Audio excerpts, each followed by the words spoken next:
Poin yang ketiga, hidup di dalam terang Tuhan. Menjadi kalimat kunci, poin yang ketiga yang diungkapkan dalam ayat 10. Kita perhatikan baik-baik.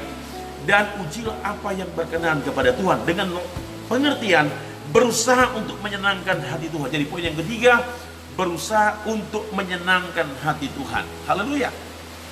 Sahabat pendengar yang diberkati oleh Tuhan, sejauh mana Anda berusaha untuk menyenangkan hati Tuhan? Saya mau katakan kepada kita hari ini, seperti apa Anda menyenangkan hati Tuhan? Seperti apa Anda membuat Tuhan senang? Seperti apa membuat Tuhan senyum kepada Anda? Melihat kehidupan Anda, kehidupan saya, kehidupan kita semua.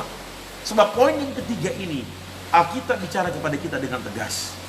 Menjadi bagian saudara dan saya, berusaha untuk menyenangkan hati Tuhan.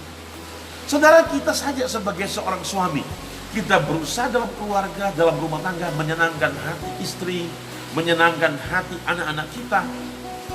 Ini sebuah tanggung jawab. Nah, ini tanggung jawab di dalam keluarga kita, tanggung jawab di masyarakat. Kita berusaha menyenangkan pemerintah yang ada di masyarakat di mana kita tinggal, di mana Tuhan hadirkan kita. Di kota mana Tuhan hadirkan kita, kita berusaha menyenangkan mereka dengan meresponi peraturan-peraturan yang diberlakukan. Kita meresponi dengan baik. Dan seterusnya.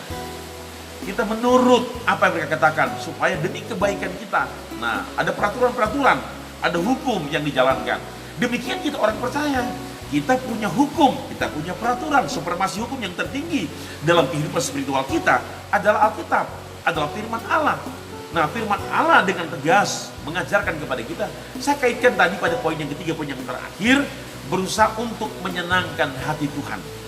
Nah, kalau kita sudah berusaha untuk menyenangkan hati Tuhan sebagai warga kerajaan Allah, sebagai warga sorga yang ada di bumi ini, yang Tuhan tempatkan kita di bumi ini, nah kita dimintakan oleh firman Allah dengan tegas, dengan jelas, dengan lugas yang diungkapkan dalam firman Allah, supaya orang percaya, anak Tuhan berusaha untuk menyenangkan hati Tuhan.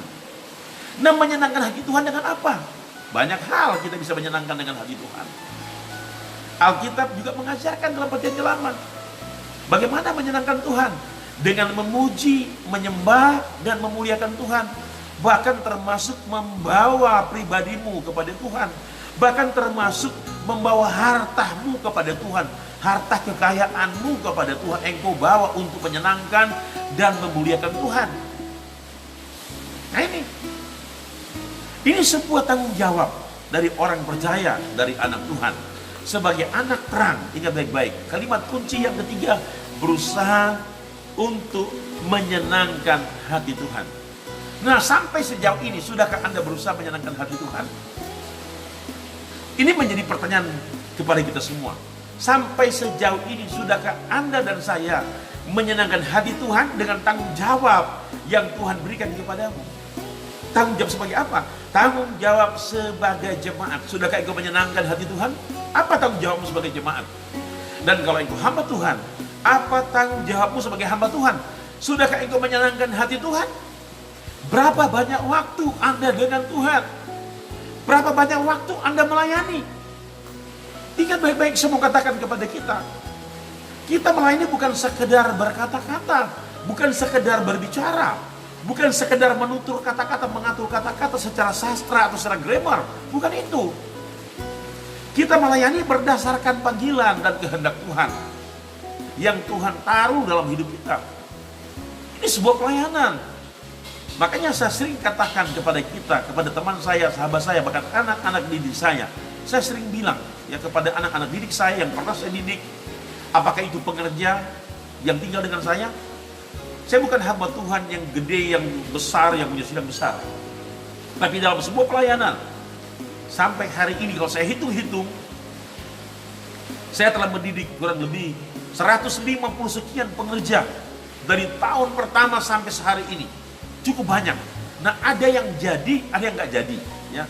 Ada yang ada di dalam pengembalaan, ada yang nggak dalam pengembalaan. Pulang kampung. Nah, dengan lain kata, ya jadi jemaat biasa, bukan lagi jadi gembala. Ya bersyukur kalau jadi jemaat yang baik. Ya bersyukur kalau jadi jemaat yang baik. Ketika pulang kampung bersyukur. Tapi kalau dia pulang kampung menjadi duri, Ini berbahaya. Nah, makanya menjadi perhatian buat semua, di mana kita harus berusaha dalam hidup ini. Apakah Anda seorang gembala, seorang pelayan, diaken, penatua, atau jemaat? Mari kita berusaha menjawab poin yang ketiga. Berusaha menyenangkan hati Tuhan dengan apa saja yang engkau miliki.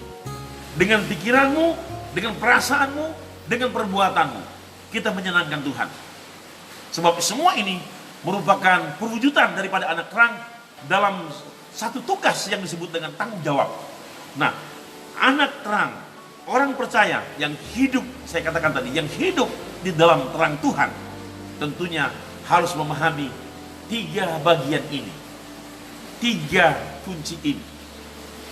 Nah, perlu kita pahami 3 kunci yang saya ucapkan tadi, 3 poin yang saya ucapkan tadi. Yang pertama adalah berusaha meninggalkan kegelapan, dan kedua, berusaha hidup dalam terang, dan yang ketiga, berusaha menyenangkan hati Allah. Dan pastikan tentunya hidup kita berada pada 3 poin yang saya ungkapkan tadi, untuk boleh senantiasa muncul sebagai anak terang.